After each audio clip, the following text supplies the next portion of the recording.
Salam hər kəsə. Bugün biz sizinlə Azərbaycan dili ilə digər dillər arasında olan həm məna, həm də tələffüz baxımından oxşar sözlər təqdim edirik. Mən Fərqanə Azərbaycandan, Ben Çanan Macaristan'dan. Ben Emre Türkiye'den. Nurayım Kazakistan'dan. Aziza Özbekistan'dan. Daniela Kırgızistan'dan. gəlin başlayaq. İlk sözümüzlə aslan, Osman, Aslan. Arslan. Arslan. Arslan. öküz, Ökür, Öküz. Öküz. Öküz. Öküz. toyuq, Kyuk, Tavuk. Tavuk. Tavuk. Tavuk. nənə, Neni, Nine. Ajı. Ana. Ene. çox, Şok, Çok. Kök. Kop. Kök.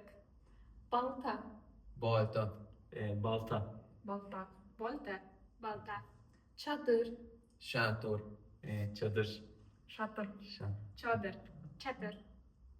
dəvə, Teve, Deve. Çiğ. Tüya. Tö. keçi, Keçke, Keçi. Yeşkı. Eçki.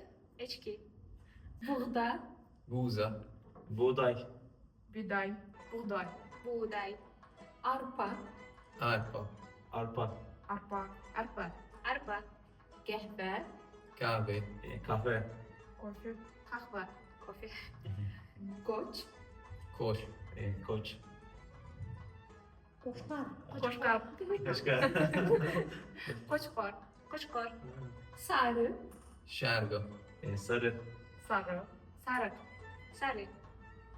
hər biriniz izlədiyiniz üçün təşəkkür edirik. Sizə çoxlu salamlar. Salam.